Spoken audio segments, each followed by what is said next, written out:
What's up, everyone? Welcome into episode 145 of the Football Goons podcast.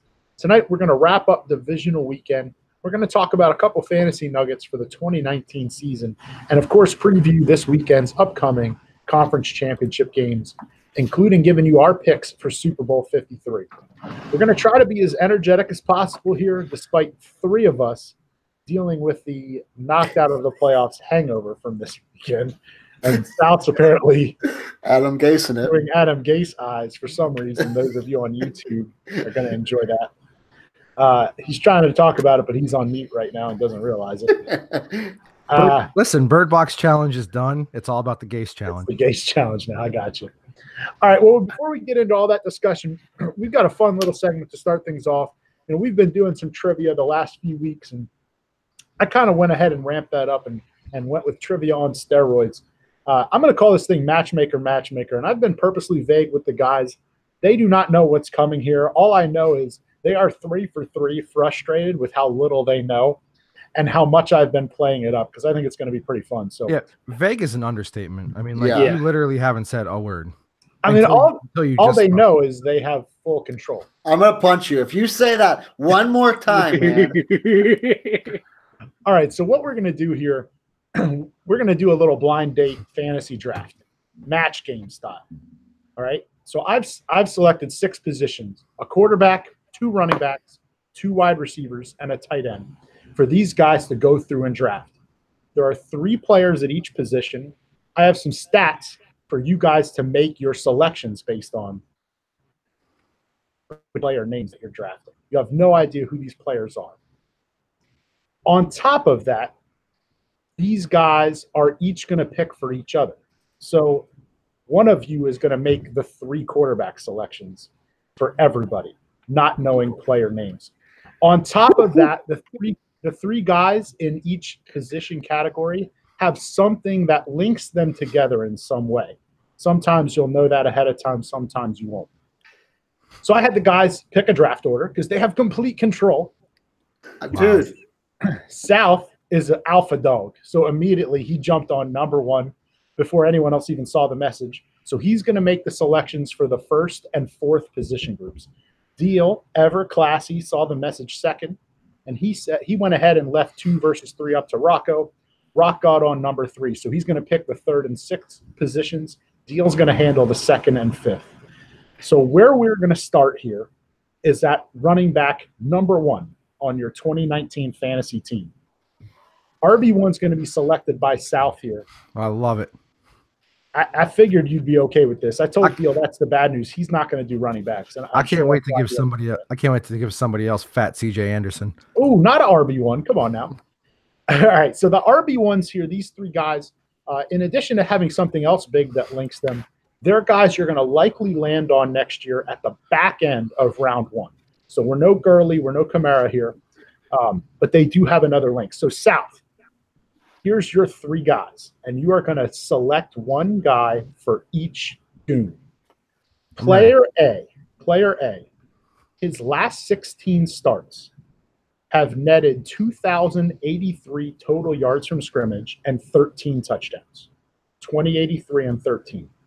Player B, we got only 1,356 total yards, 13 touchdowns, but he does have the best pedigree of the group.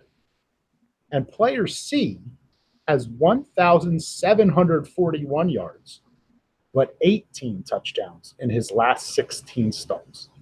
So player A, 2,083 and 13. Player B, 1,356 and 13, but he's got the best draft pedigree. Player C, 1,741, 18 touchdowns. All right, I have a very scientific approach to this, all right? I like it. So jotting these down, the first thing that I notice is that player A, with that yardage, is most likely a dual threat running back. I appreciate the dual threat running backs. I'm taking player A. Okay. Player B has the best pedigree, which tells me that he's probably the safest pick. Sounds a lot like what Deal would do. So Deal's taking player B. Okay. And then the 18 touchdowns goes to Rocco just because I want to hear him cry about how it's not sustainable. I love it. I love it. So the question I asked earlier, and now you guys kind of get the gist of this. Do you want me to reveal the results as we go or at the end? I think as we go, it'll be more fun to whine about it. So the other link that these guys have is that three RB1s that I believe are likely to change teams this offseason. Player A selected by South is Le'Veon Bell. Ooh. And I was careful to say last 16 starts because none of these players played 16 games this year. Player B, which went to Team Deal, is his boy, Leonard Fournette. And player Deal already hates the game, like he said he would. Player C to Rocco, Kareem Hunt, going to Rocco. Oh, that's awful because he's not going to be on any team next year. I have a guy that's not playing. Side note, from what I understand, the Bears talked to him earlier today to see what his situation was looking like. So I will be shocked if he doesn't play in 2019. Yeah, so right now, South's at Bell. I'm sorry. I just think you're going to have a lot of teams that are checking in on him to see. Where he's going to play. And somebody's going to bite. Yeah, so checking in, but like he's going to have some kind of suspension coming up too. No, like not that prolonged. His suspension is served. We'll how is his suspension served if he wasn't on a team? If he didn't get to play. But they cut him. From what I understand, his suspension is at least mostly served. I don't know what the 6 games or how much it added up to, but regardless, he's on your team, so you better hope he plays. I know. That's I'm hating this already. All right. Position number 2 here, Deal. You're going to pick our quarterbacks for us. All right. All 3 of these quarterbacks are modern players on playoff teams, and they have another statistical link as well. So player number A finished this year as a QB1. So we're talking top 10 quarterbacks here. 4 weeks inside the top 5. Has both a wide receiver and a running back that hit 1,000 yards this season. Player B finished this year as a QB1. 4 weeks in the top 5. Only has a 1,000-yard wide receiver. Player C finished this year, stop me if you've heard this before, as a QB1 with 4 weeks inside the top 5. And he only has a 1,000-yard running back. So we're talking all 3 QB1s. All 3 have 4 weeks in the top 5. A has a receiver and a running back. B has a receiver. C has a running back. Which quarterback would you like to lead your team, my friend? I'm going to go ahead with the I'm going to take the one that only has a wide receiver with 1,000 yards. Okay. I'm going to take B. I'm going to give A to Rocco and C to South. All right. So go ahead. Okay, go ahead. I'm trying to follow along, and I think it'd be fun. Like, can we guess at who each player is? I don't know. For the sake of time, I'd like you not to. Okay, fine. I will guess. But the link with these guys, they are the only 3 quarterbacks in the league this year that threw for 3,500 yards and ran for 500 yards. Team Deal made the right choice. That's Deshaun Watson, my friend. Nice. Congratulations on your quarterback. Team Rocco beat up here. That's actually Dak Prescott. Ooh. QB1, 4 weeks in the top 5, and you have Amari and Zeke. I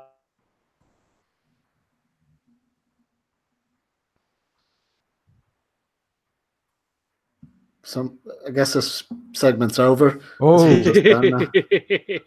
South, you got nobody, bro. You're gonna pick. Hold on, we don't know who South got. We lost you. You lost me? Yeah, you froze up. Oh, I'm sorry. Apologies. South got Russell Wilson. Oh, I love it. As his quarterback. So feeling pretty good. All right, Rock, you've been just observing at this point. You ready to play along? I do want to play. All right, here we go. You are going to select our wide receiver ones. All right, our top wide receiver for each team is going to be a player absolutely selected in the top 10 at the position next year. Okay. All right. Player A. Try to follow here. There's a lot going on. Yeah, I got you. Player A has never finished below 1,000 yards, but has not finished as a top 5 fantasy receiver in a few years. He currently resides in an excellent passing system offense. Player B finishes with 1,000 yards 2/3 of his career, but he does have 2 top 5 finishes. He is on a solid offense with a star quarterback. Player C has 1,000 yards 75% of the time of his career, so a little more. He's a frequent member of the top 5 at receiver, but he's actually never finished as the wide receiver 1. He's on a historically good offense, but he has a new system coming. So you want the guaranteed 1,000, 2 top 5 recent finishes, or a guy who gets there a lot but never number 1? Yeah, just based on the way this, like, I'm it's funny because I think, like, not only does the way we draft normally come into play here, but like the cautiousness, like I'm gonna give Deal the guy that's never below 1,000 but never top 5. Okay. I'm gonna take the guy who's 3/4 1,000, always top 5 but never number 1. Okay. And I'm gonna give South the 2/3 1,000 with a star QB. Okay. So for that one, those were our 3 major 1,500-yard receivers this year. You selected for yourself Julio Jones. You assigned Deal Mike Evans, never below 1,000 yards in his career. Love it. And South gets DeAndre Hopkins. Ha, sucker. South gets DeAndre Hopkins. Only 4 of his 6 years have been 1,000-yard years, but that's because he has to play with the Brock, so yeah, that's going to hurt. All right. So just to recap here, halfway through the draft, right now, Team Deal has Deshaun Watson, Leonard Fournette, and Mike Evans. Team Rocco's sitting here with Dak Prescott, Kareem Hunt, and Julio Jones. awful. And Team South, Russell Wilson, Le'Veon Bell, and DeAndre Hopkins. Get on my level. Get on his level indeed. All right, so let's ramp up the excitement, South. You're going to pick our tight ends for us. Oh, I love it. All right, so we're going to be dealing with middle to bottom and tight end 1 players, which is where many fantasy players are going to be selecting these guys. And these, I think these 3 are a real good argument to have this summer as to where you'll have them ranked. They're all young players with heavy upside. All right, player A, South, career average, you're going to want to write numbers down here. Career average is 528 yards and 6 touchdowns. His 2019 quarterback has thrown 33% of his career touchdown passes to tight ends. Got me? Okay, player B, career average 449 yards and 6 touchdowns. His quarterback, however, has thrown the most, 39% of his career touchdown passes to tight ends. And then player C, career average kind of in the middle, 513 and 4. His 2019 quarterback has thrown the lowest percentage, 30% of his career touchdown passes to tight ends. So you've got the most yards with A, the least yards with B, but the quarterback for B loves tight ends. Player C is right in the middle here. I'm going to split the middle. I'm taking player C. Okay. Because I think I know the loophole with that one. All right.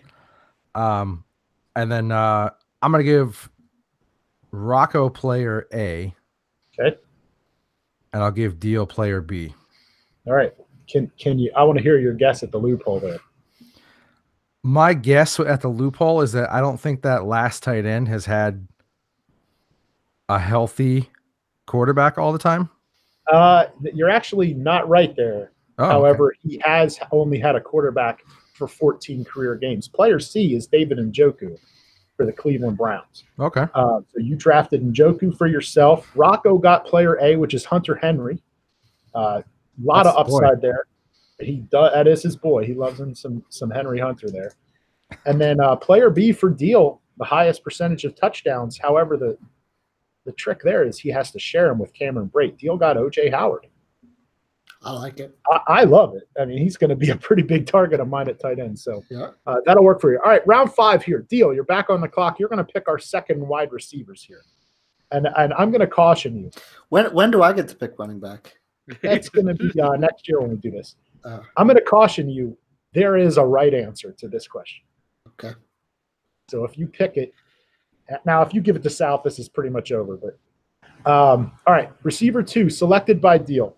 For the second receiver on our fantasy teams, we're looking at guys that can and will have a wide variety of rankings based on individual owner feelings. I think some of these guys could be potentially top 10 pre-rank all the way down to the mid-20s. Depends how you feel. All right, player A. He's a young veteran who just this season beat his previous career highs in every single stat category. 37 more targets than ever before, 18 more catches, 118 more yards, and an extra touchdown. So easily the best season of his career. Player B, he's the only guy here with a career double-digit touchdown season.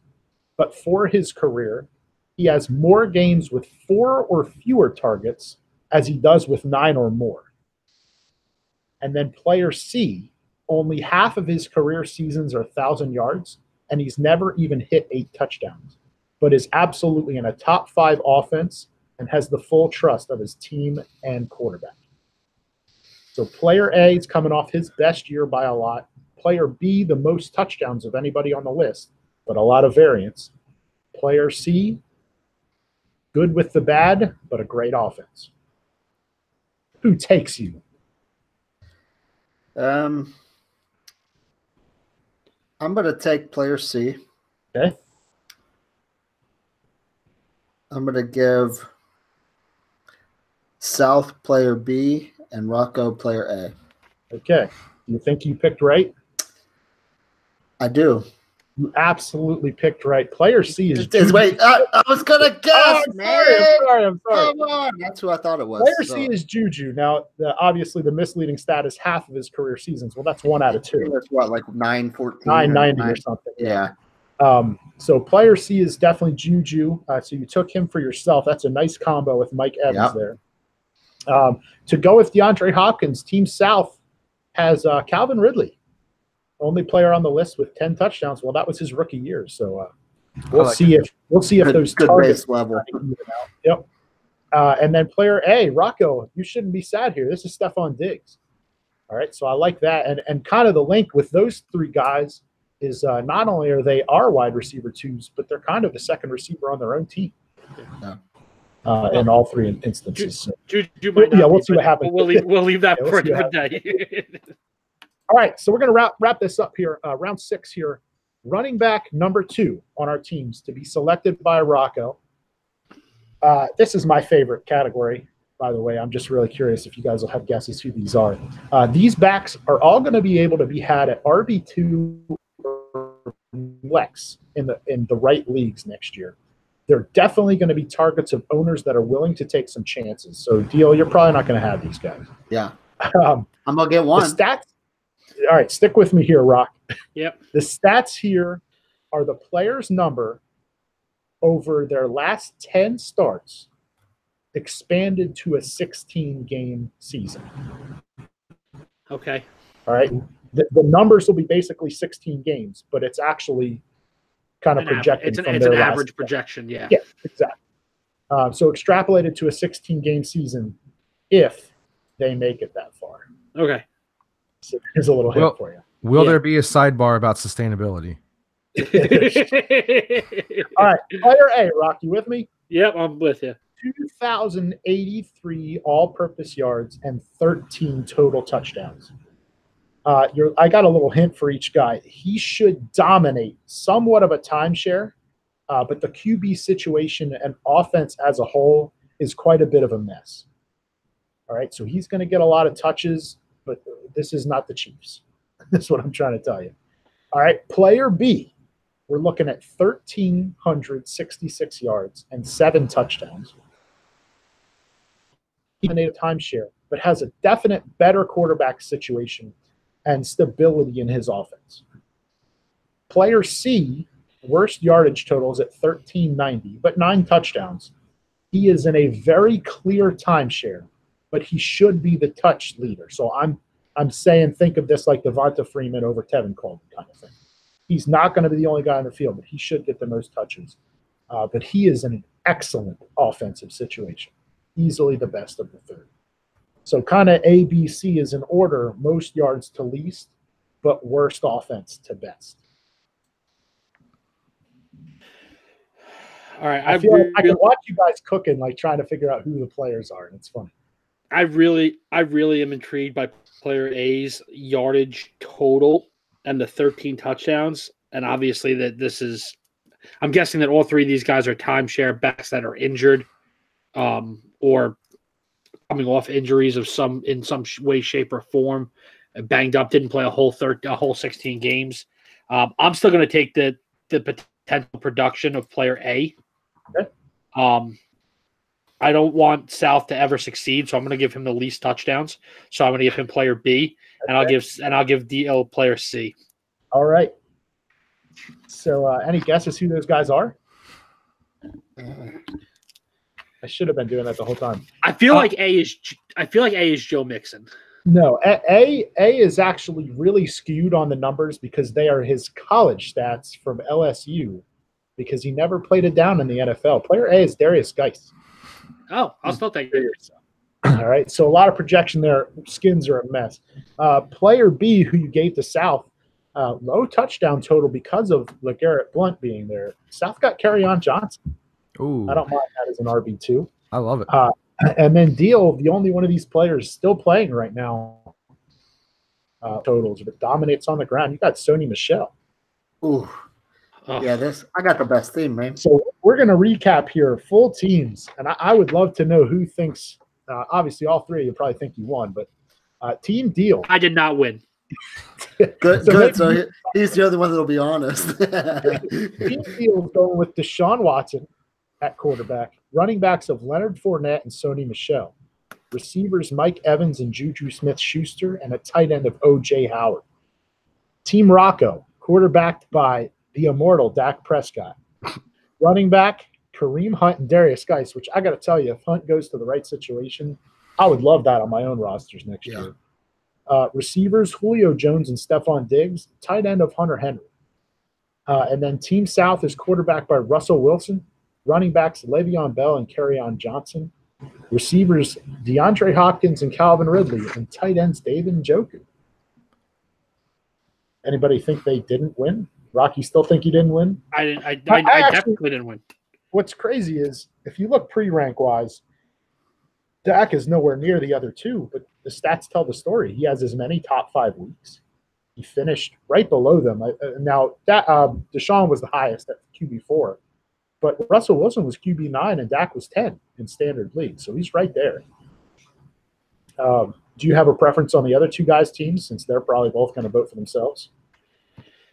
I like South. I mean, I really feel I feel like he got a little bit screwed up there at the end because I think Michelle over Kerryon is like 1,000 times better. But I like Hopkins over Evans. I like Wilson over Watson. I like Bell, the potential of Bell over Fournette. Yeah. I like Njoku over Howard. I mean, I know that's crazy, like, because we all expect that offense to be. Well, it's not splitting hairs because Njoku is the tight end. Howard has the potential to be the tight end, but Cameron Brate's a thing because his offense likes him to be. They have a new offense coming in, a new head coach. Who knows what that system is going to be like in terms of, can O.J. Howard thrive there? So there's a lot of questions where, like, I know what I'm getting from Njoku at least. So I give South the edge at 4 out of the 6 positions. I give Deal the edge at Juju and Sony. I actually think O.J. Howard's a really interesting case because we've not really seen Bruce Arians use the tight end that much as a head coach. Now, I know he kind of did with the Colts still, but I really think that's a lot of Andrew Luck. He just likes his tight ends regardless of scheme. Now, then he goes to Arizona and didn't use one ever, but they didn't really have one either. Yeah. So I'm really interested to see if it's the Arizona scheme or is it Jameis just like Luck. I'm interested to see which one kind of overrules the others there.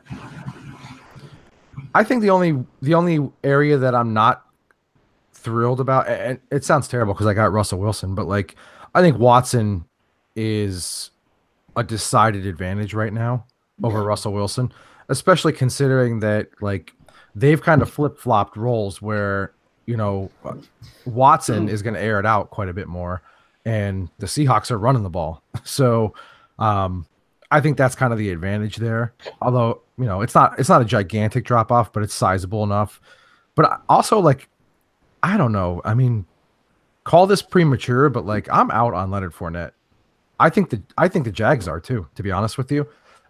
Maybe a change of scenery would work for him. Maybe just the thought of his job being at risk is going to be enough for him. But I just don't feel like he's all that motivated to be like a great football player. That's just my opinion.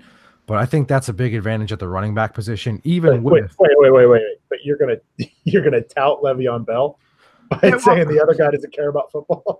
No, but I was just going to say, even with the risk of Lev Bell, you know what I mean? I'm assuming that Lev Bell's going to get paid, or at least close to paid somewhere, and come back and play. And when he's played, he hasn't not put up numbers. So, you know, Fournette's been hit or miss even when he's on the field. So you got to think whoever goes after Le'Veon Bell is going to have a plan in place. Right. I mean, of course, he's not just going to land somewhere. I mean, someone's going to take him to purposely use him the way the Steelers have. And, you know, year off, whatever. Steelers fans hate him now, but that got him healthy. He's fresh. So maybe in line for another 350-plus touches. I guess we'll see. I think the only place South got me was running back 1, which is closer than he's saying there. And then Nook over Evans, which but even that's is really close. I think the other 4 I won by a fair margin. And I actually think, you know, we just talked about it, might knock O.J. Howard. But this Bruce Arians system, holy shnikes with Mike Evans. They're going to throw the ball so much. I mean, holy cow. I mean, Chris Godwin, too. I really like the. We lost him again. Yeah. You lose me again. Yeah. Yep. Oh, that's a bad time. My bad. You're back. All right. Listen, yet to be decided, obviously. Personally, I would also vote for Team Deal, even though I really hate the Leonard Fournette. I would have preferred you got Bell or Hunt Me too. to Leonard Fournette. But Me too. I think overall, what happens is I don't think Juju's even that far behind the Evans Julio Nook conversation. So that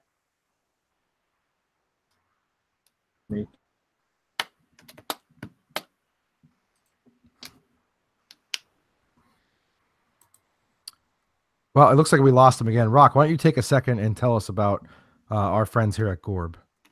Yeah. So this is probably my favorite time of the year. We're talking about the NFL playoffs.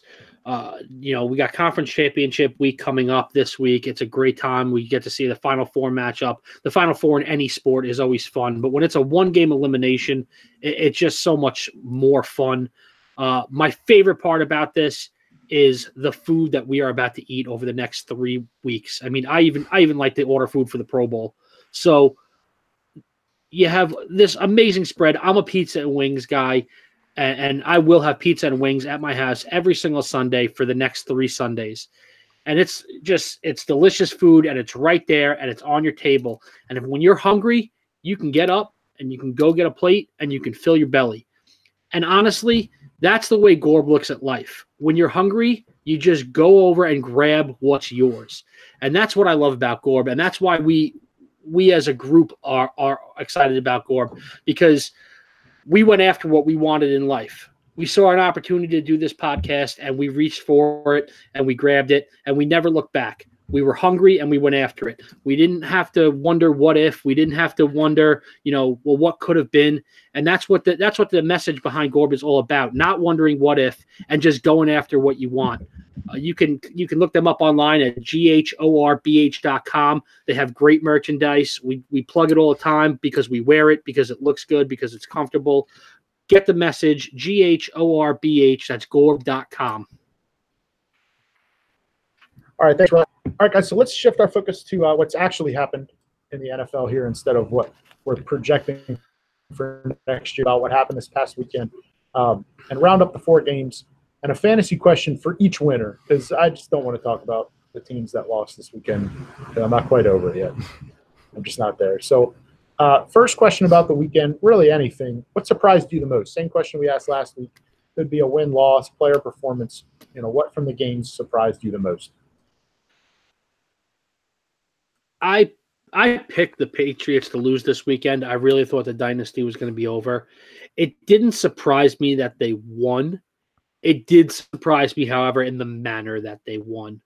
I mean, we talked about it over the weekend through Messenger and whatnot about how they just came out and spanked them, and it wasn't close.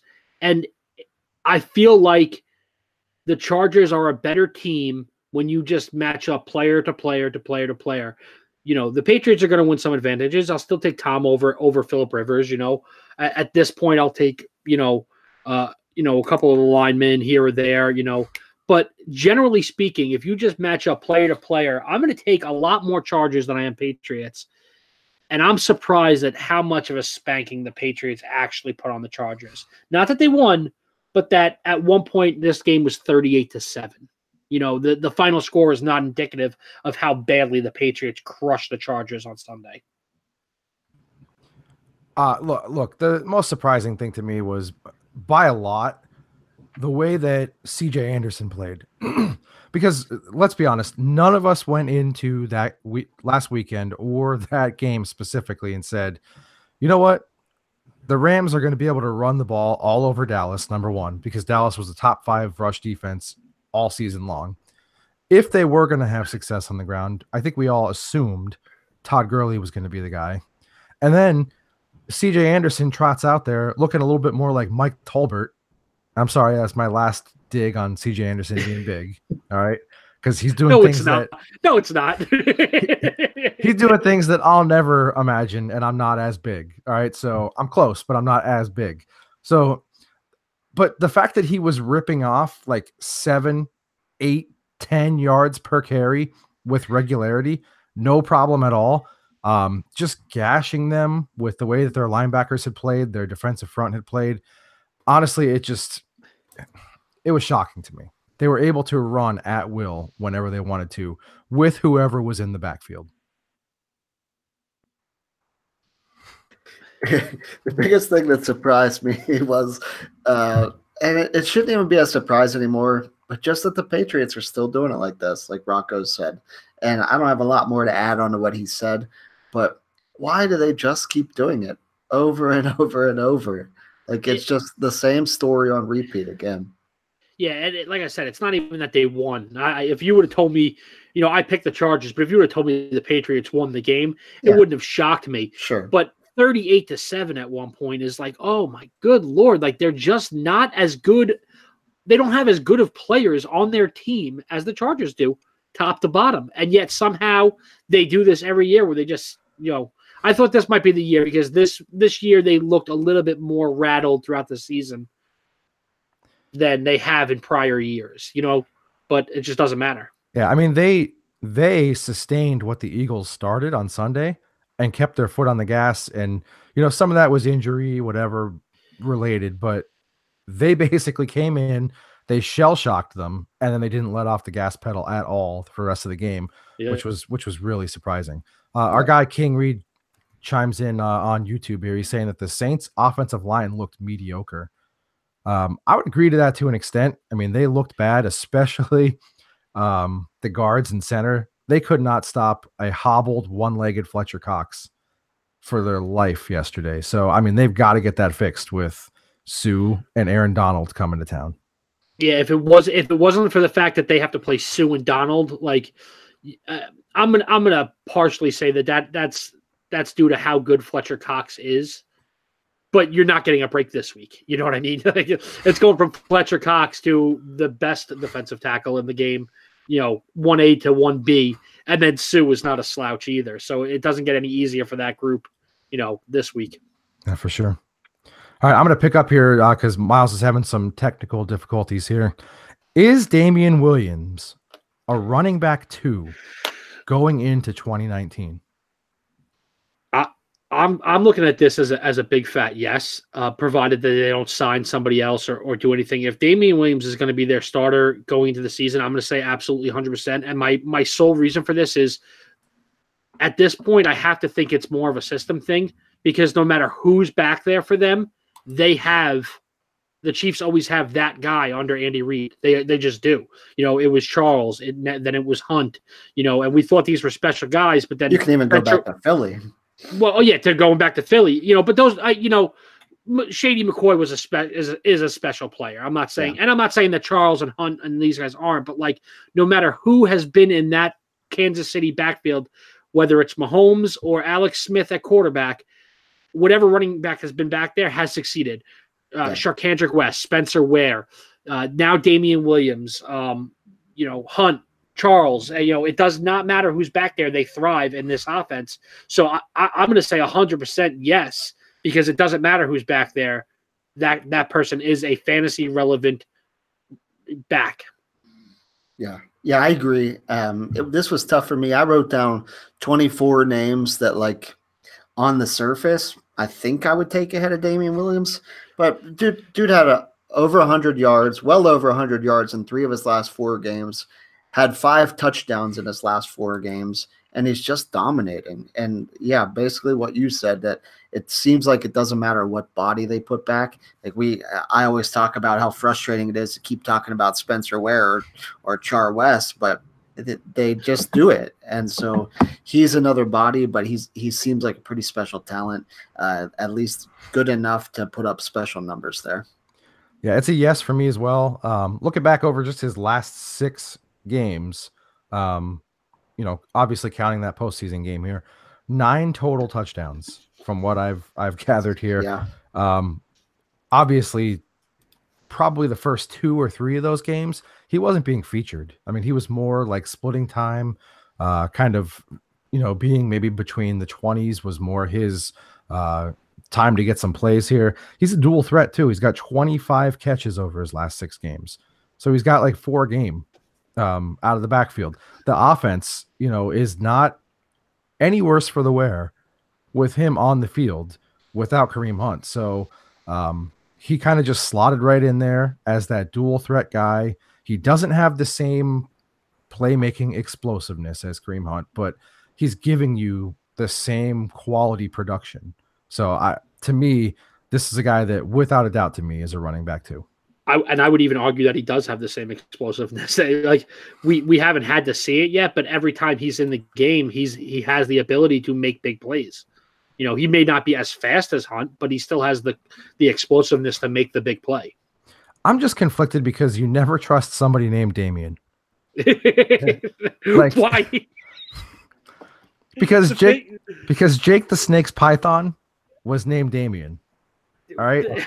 And when I was a kid, I was terrified of Damien. When he slid that bag in the ring and that sucker came out and started strangling whoever was left laying in the ring, whether it was poor Virgil, it didn't matter who it was. All right. Until Earthquake did the sumo splash on top of Damien, I was mortified for life. So on that note, is this a WWE podcast that you just forgot to tell me? I gotta tell you this morning.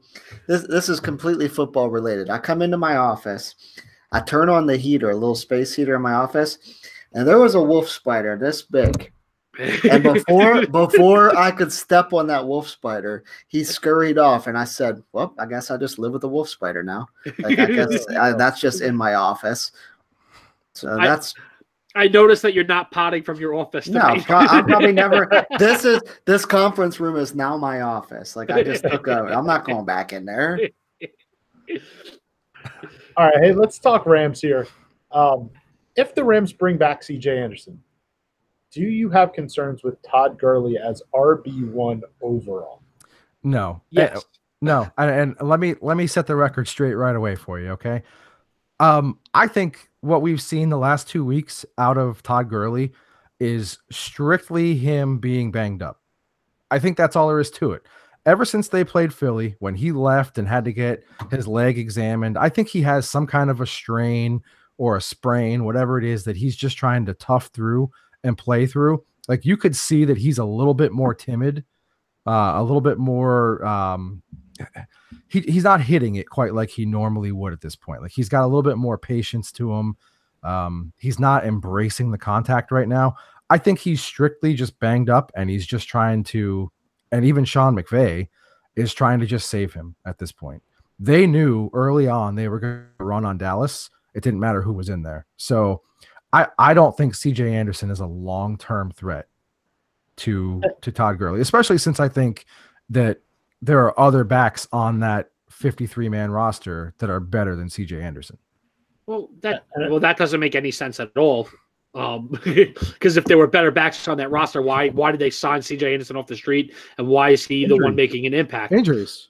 I understand that, but I feel like if they bring him back, obviously if they bring him back, it's because they think that he's a valuable asset to them. Listen, Gurley is far better, and this isn't even a question of like a timeshare thing. But I think what the Rams are realizing is that the best thing for them is to get to the playoffs with an extremely healthy Todd Gurley, a not worn down Todd Gurley. Is he gonna be an RB1 next year? Yes, I believe that. But I think CJ Anderson, if they bring him back, he does just enough to make sure that Todd's not necessarily number one overall, and that Todd is extremely healthy come playoff time, so that we get the best dosage of Todd Gurley possible in the most important games.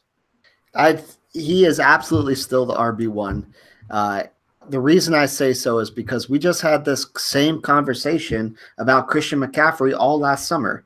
That does CJ Anderson take away from Christian McCaffrey? And then he didn't. And then he got cut by them because he didn't. Now, I know he was useful here. He was useful in Denver.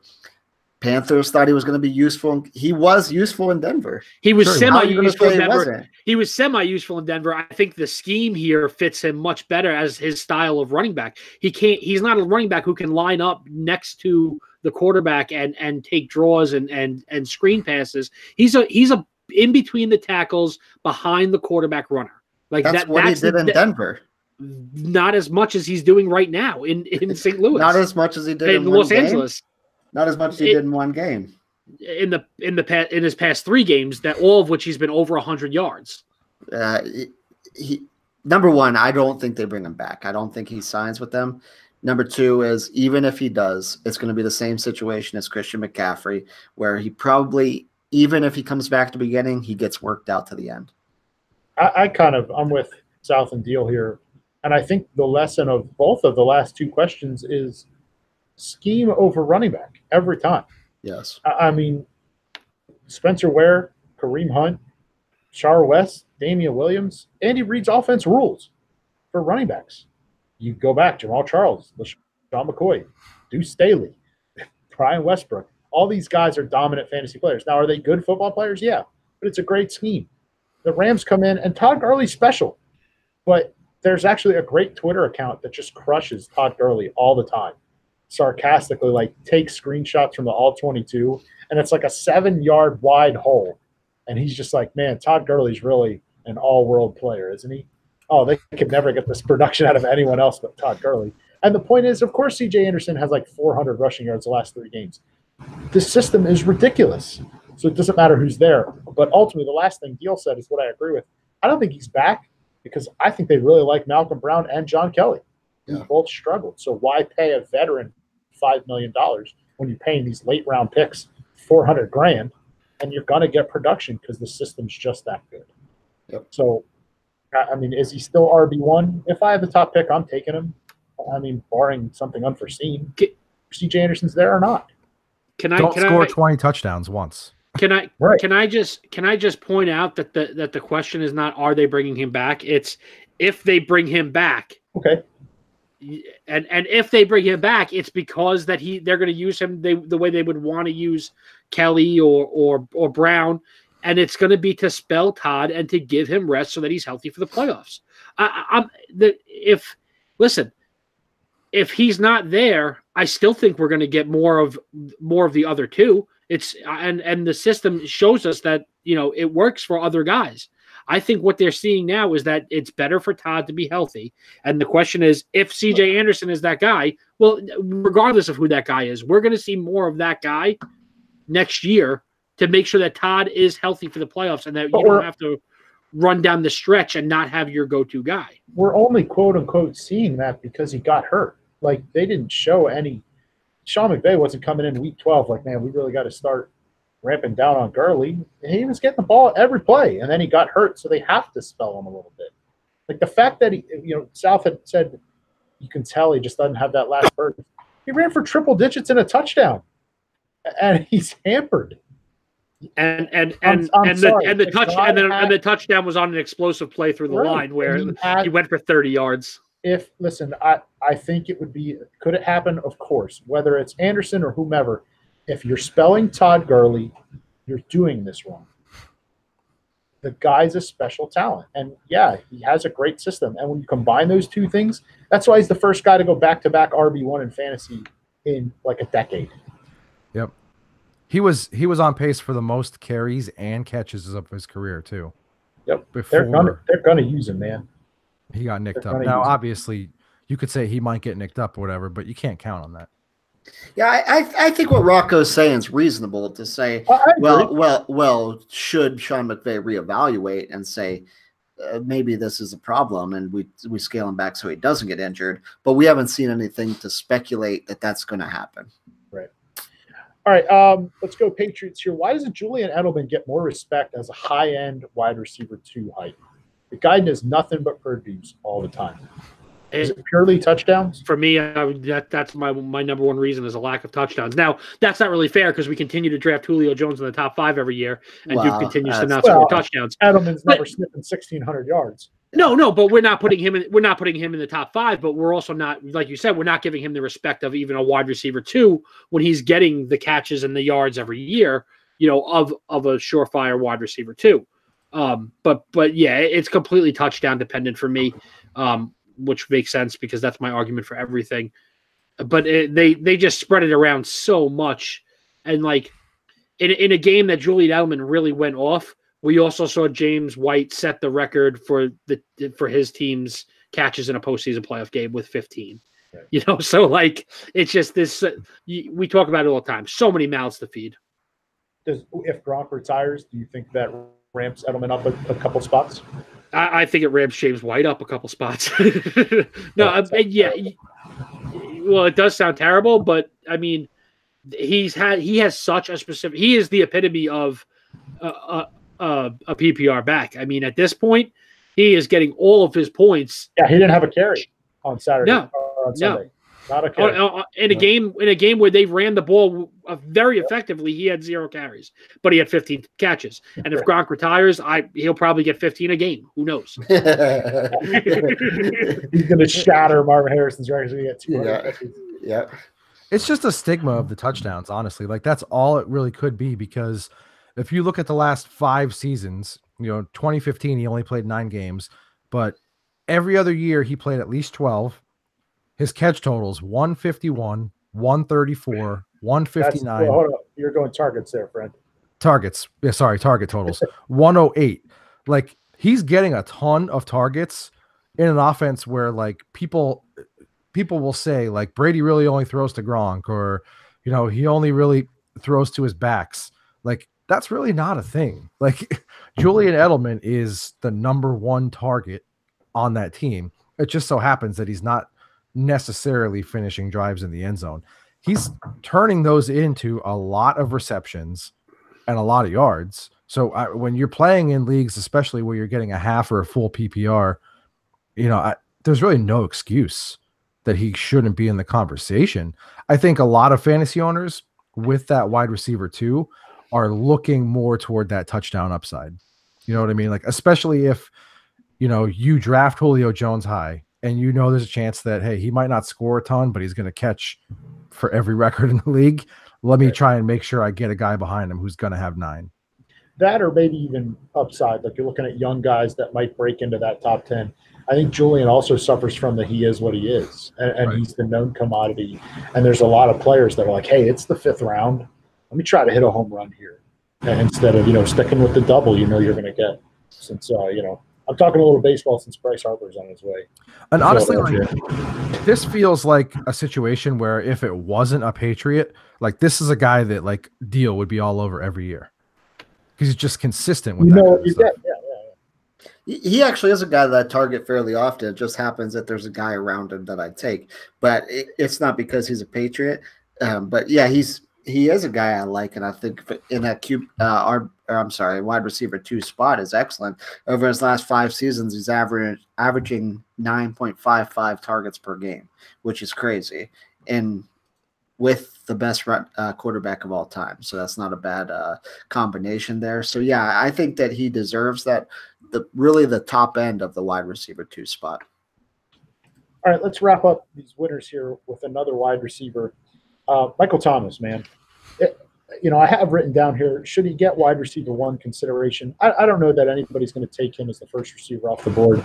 I guess what I meant there, does he belong in the Nook, Julio, AB, Odell group, or is he where he was this year with the Devontae Adams of the world and AJ Green coming in this year? But if you like Thielen there, I mean, is he the top end of that second tier, or has he snuck his way into that first tier?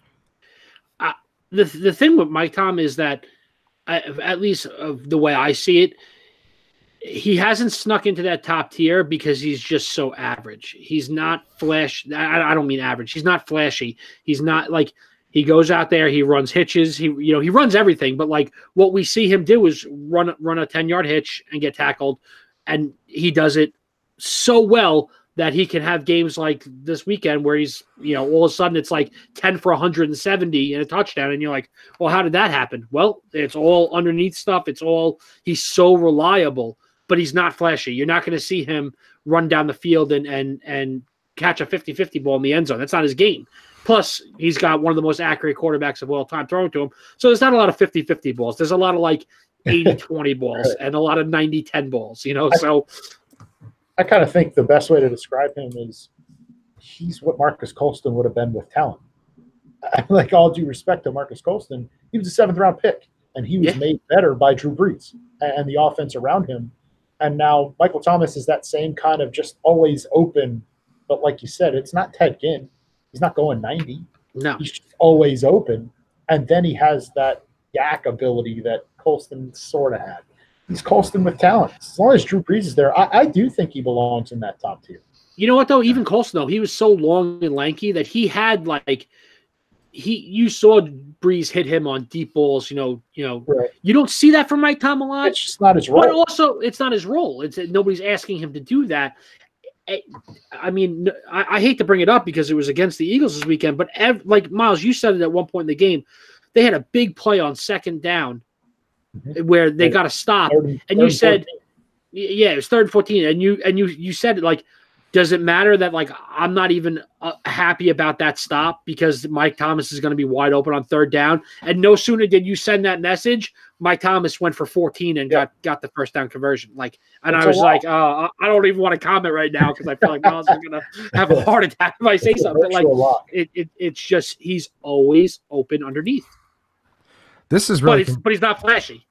So this is really the ones contingent to me on like Drew Brees, because if we're talking just next year, Drew Brees isn't going anywhere. I mean, maybe if they win the Super Bowl, he may consider retiring. I just don't think so. Like, he's got a lot of good football left, but they're at the point now where they're developing kind of a rapport together that's really special. Like, you've really seen that kind of take off over the last like 10 to 12 games here this season, especially. His last 20 games that he's played, he's got 229 catches. That's not bad.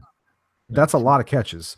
I mean, he had 9 touchdowns this year, so the touchdown numbers are not like leaping off the page at you because of the volume and the way they spread the ball around in the offense. But like, he's one of about 7 guys that you could make a legitimate case for potentially being wide receiver 1 next year, just because there's really nobody to me, whether it's injury, questions about, where they're going to potentially play, if they're still welcome on their team, all that kind of stuff. Maybe other than DeAndre Hopkins, like, there's no clear cut to me wide receiver 1 as it stands right now. Now, things will work themselves out, but if we're talking right now, he's definitely in my conversation. Yeah, and I think it's that we heard, we read a tweet and talked about it and laughed about it after the draft when the Bills took Josh Allen. And when you combine him with Zay Jones, the big joke was like, what do you get when you combine a quarterback who can't hit the broadside of a barn with a receiver who can't catch a cold naked in the winter? And it's like, ha, ha, ha. this is the exact polar opposite of that. Like, Yep. what do you get when you combine a quarterback who can hit like a needle through the eye of another needle, and a receiver who's always open and catches everything? Yep. This is what you get. So I think you could. I won't do it, but you could sell me on him being your top receiver just because there's that guaranteed floor. Yep. Well, what is his floor at this point? Like a conservative floor. I think what he did this year, touchdown-wise, is a floor because they're going to keep scoring, and Mark Ingram's going to be elsewhere. That opens up multiple touchdowns for the rest of that offense. I'm just not sure he has the upside of some of the other guys. That's why I won't take him first. Can you say you give me up? Like I think he's a lock for 90 plus, 1,300 plus, and 10. I was going forward. I was gonna say, like, I think at this point in his career he's a lock for like 110. Yeah, True. You're conservative. You're conservative. I know that's a lot, but like, didn't we say floor? Like that's not my expectation. No, okay, but South just gave you the numbers over his last 20. He's at 229. That's 10 per game. That's 100. So his ceiling is 160. So taking 50 off that is I think fair. I'm going to have him where I had him again this last year. I had him wide receiver 4 going into the season. He'll be the same for me. Right, but yeah. I'll be so excited if he's my wide receiver 1. Yep. Yeah, because you're not going to take a wide receiver 1 to the 5th round. So if you get Mike Tom in the 5th round, then dude, that would be so awesome. All right. So real quick recap of our playoff fantasy draft. Those who've been following along, we drafted and kind of as the weeks go on are multiplying. First place right now, proud to say, is Team Miles. I love you guys. Thank you, fellas, for keeping me up top. I got 361 points right now. Still alive. Tom Brady, Alvin Kamara, Sony Michel, and Michael Thomas. So go Pats and Saints, I guess, even though I really want them both to lose. Team Deal sitting pretty in second place at 354, only chasing 7 points. That's where the good news stops, because your team of just 10 move on. Oh, just move on to South. Your team of 10 is down to Julian Edelman. So you better really hope something special happens. I just said he's clearly my wide receiver 1. So all right, Team South sitting in third here at 289, but sitting pretty nice with Patrick Mahomes, Damian Williams, Rob Gronkowski, and Robert Woods remaining. Team Rocco, as we expected, still pulling up the rear here at 269, but definitely sitting the prettiest going forward with Drew Brees, Jared Goff. So he has a guaranteed Super Bowl quarterback. Then Todd Gurley, James White, Brandon Cooks, and Travis Kelce all left. So Rock chasing, but definitely the most players left. Rock, you think you can make up those 93 points you're chasing right now? I know I can. This was my hope all along. Like you need the Rams to beat the Saints. If the Rams beat the Saints, that's great for me. No, I love that I have because no, I really listen, Linda. Breeze is not going to be enough. Listen, look at Breeze is not going to be enough to overcome the fact that I have Kamara, Thomas, and a 93-point lead. No, you're right, but I have the 4 times in the Super Bowl is going to be huge from a quarterback perspective. And if they're playing the Chiefs, he could throw for 405. And I get 4 times that. Like, and how much of that 405 is to Alvin Kamara or Michael Thomas? But it's not going to be 84 of it. Okay. You better hope Traquan Smith goes straight off. my other thing that I love is that either way, I have a very influential person from the AFC going, like, being that this is half-point PPR, I have White. If the Patriots win, I have Kelce. If the Chiefs win, I have a huge PPR target going into the Super Bowl, and I have a lock to have a quarterback in the Super Bowl. Like, I love those 2 things. I really, truly think you need the Chiefs to win because you could potentially catch South only 20 points back. But if you have one quarterback, and so do I, with Tom Brady, and I'm up 90 points, you're not coming back. So, Rocco, I got to tell you, you just said that he's playing the Chiefs. I just saw the Chiefs defense, man. They were better than 1976 Steelers defense combined with the 1985 Bears defense. They're better, man. They're better than both. Yeah, I'm going to pass on that. But and if the Rams do beat the Saints this weekend, then I'm in good shape. You're in great shape because you got Goff, Gurley, and Cooks. And then going to the Super Bowl, and then one of White or Kelsey. Yeah, that'll be nice. All right, so let's look ahead here. We're going to give a little insight into this weekend's games and give you guys our picks. Right now, Rocco, South, and Deal are all sitting at 5-3 in the playoffs here. Rock started hot at 4-0 and then struggled this weekend, going 1-3. The only winner you picked was the Saints over the Eagles, and you were like 19 yards short of going 0-4. I got to be honest, I wish you went 0-4. South was a 2-2 here, lost the NFC games this week. Deal also went 2-2, lost the AFC. I went 2-2, lost the AFC, but I was worse week 1, so I'm sitting at 4-4 in the playoffs right now. So let's briefly chat here. NFC Championship games, we've got the Los Angeles Rams at the New Orleans Saints in the Superdome here at like 3 o'clock on Sunday. Keys to the game and who wins, guys? I'll jump in here because I feel pretty strongly about this because we kind of touched on this before, and it was brought up, on our YouTube here live. The Saints' offensive line did not look good. They really did not. All right, and I know Breeze gets the ball out quick, but the Rams' corners are going to be better than what Philly brought last week. And don't get me wrong, like the Eagles' corners have played spectacular last weekend at times, way above their head. But like they're not running Talib and Peters and those guys out there. They don't have the natural tools of those players. Right. So those couple times when Breeze put one up, one that was picked, and at least two more that I saw that he just threw up kind of. One his guy got for him, the other went incomplete. But if you're going to make those kinds of throws against the Rams back half of their secondary and have to deal with Sue and Donald and Brockers up front, your offensive line has to play markedly better. There's no way. And I know that's kind of a cop-out thing for me where it feels like I almost always say it's going to happen at the line of scrimmage. But their defensive front is so good and so disruptive, and they could shut down the run as they showed last week. So it's really going to come down to, can Breeze be efficient and get the ball out quickly so that he doesn't die during this game? Yeah, if Andrews Pete has the game he just had, Aaron Donald's going to – I mean, Fletcher Cox ate him up on 1 foot. Yeah. Aaron Donald's a better player than Fletcher Cox and is totally healthy. South, who'd you pick? Oh, sorry. I'm actually going with the Rams in this one.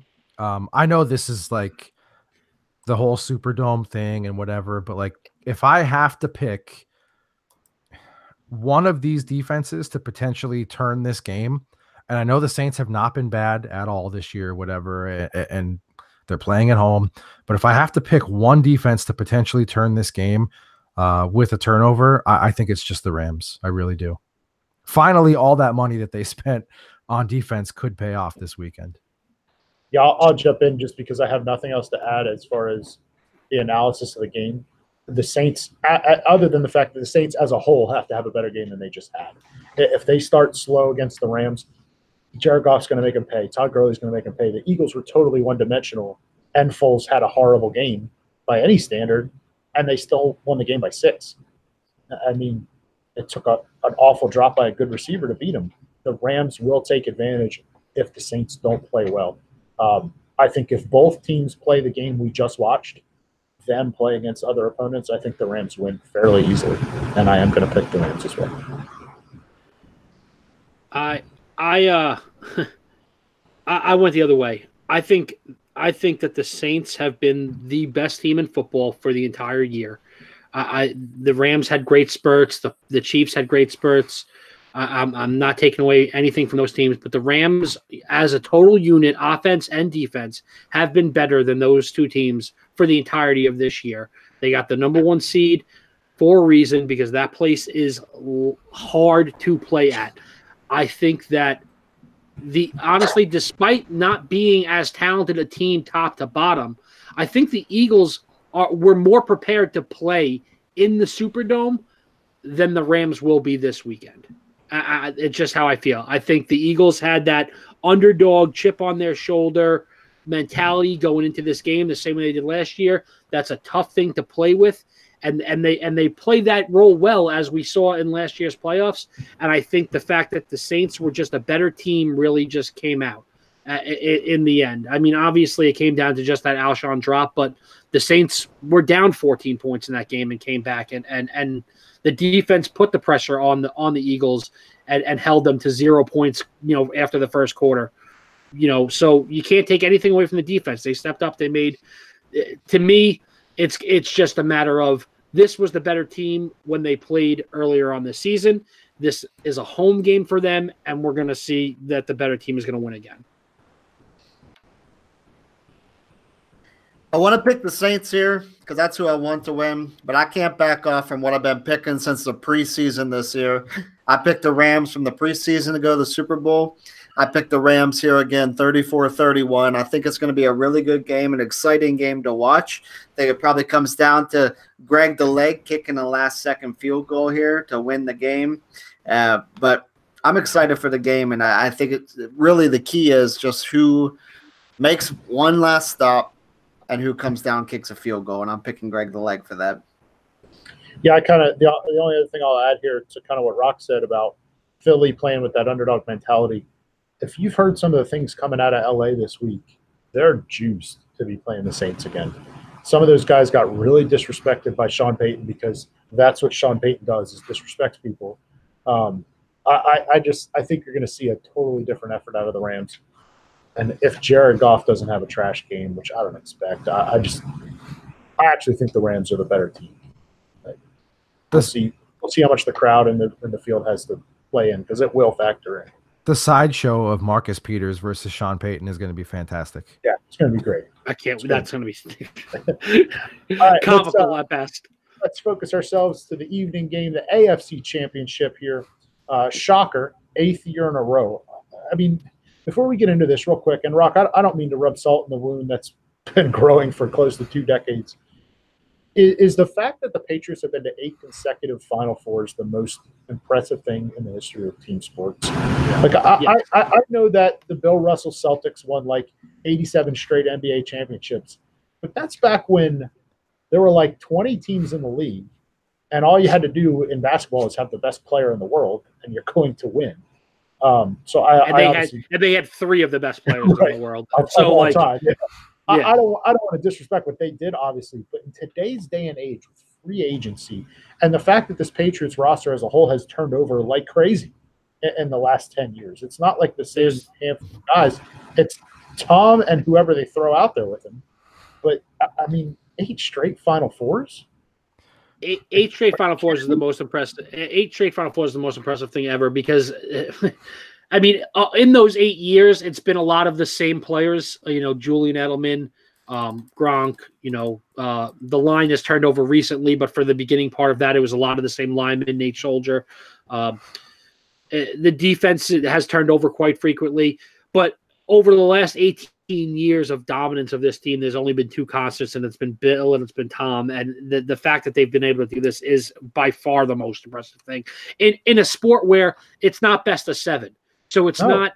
It's you have not to win every time. We're better than you 90% of the time, so we're going to beat you in a best of 7. It's like I just said before. They are not better players on the Patriots right now than the Chargers have on their team, and yet they destroyed them. It wasn't close. So, to me, it is the most impressive thing.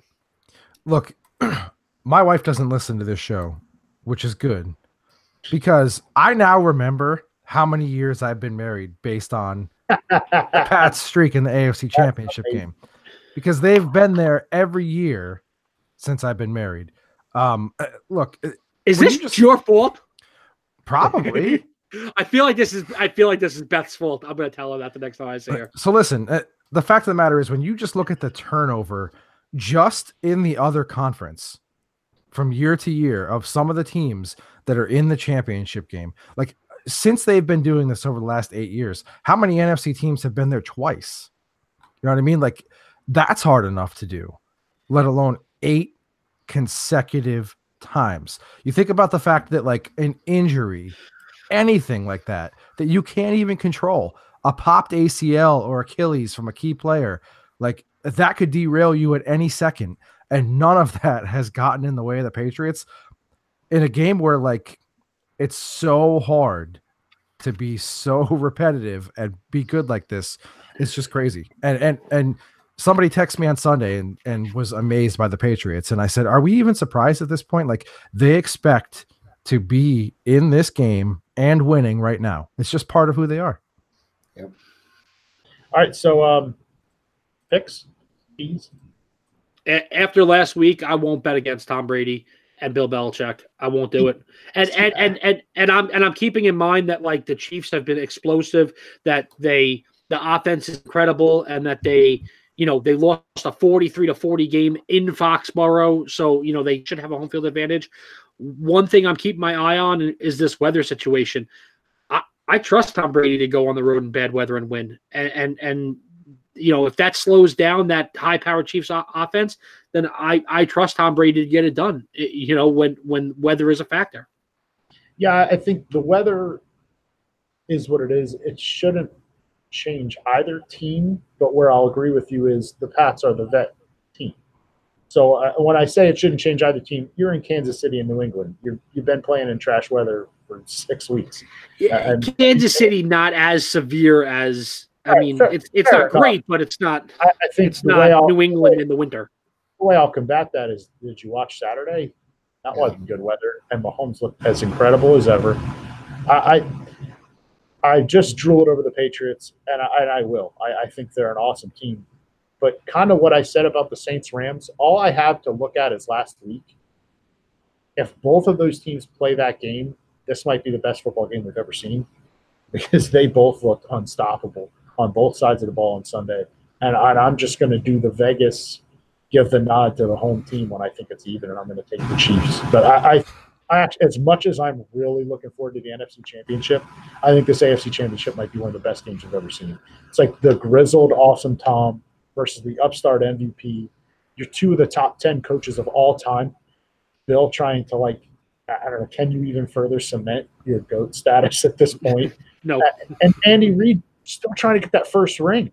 Like, he's staring down the barrel of the Schottenheimer, the North Turner, kind of like, I don't know, 700 career wins, no ring. And so he's trying to upend that. I just think the crowd could be the difference here, and I'm going to take the Chiefs. Yeah, I landed on the Chiefs as well. I agree with Rocco. It's hard to pick against the Patriots, man.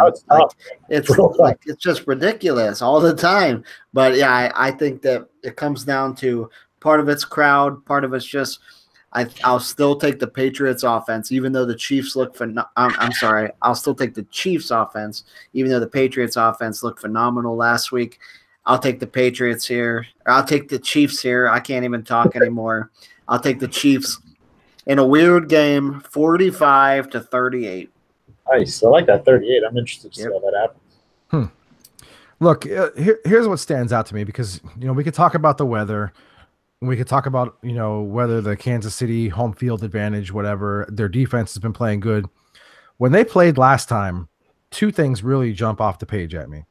The Patriots won that game despite settling for 5 field goals from Gostkowski. So if the weather is going to be a factor in anything, it might be the kicking game. I mean, again, he kicks in cold weather all the time, should be used to it. But, like, if we're talking sub-zero and maybe wind and stuff like that, with the way that we've seen kickers imploding this year, are we going to be surprised if it comes down to that? Plus, in that game, Mahomes had 2 really bad interceptions. I don't expect he's going to do that again.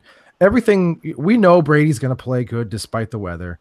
And from everything that we've heard, Mahomes last week in that slop pregame looked like he was in his normal routine and was just 100% on with every toss pregame.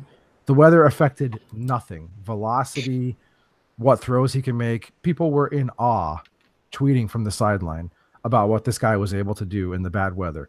So I'm not looking at that. To me, the biggest thing is going to be, can Kansas City keep up this momentum they have on defense where they're making plays, they're playing like their heads are on fire. And all it's going to take, in my opinion, is a stop. And because they're at home, I think when they need one, they get a stop. And I'm actually going with the Chiefs.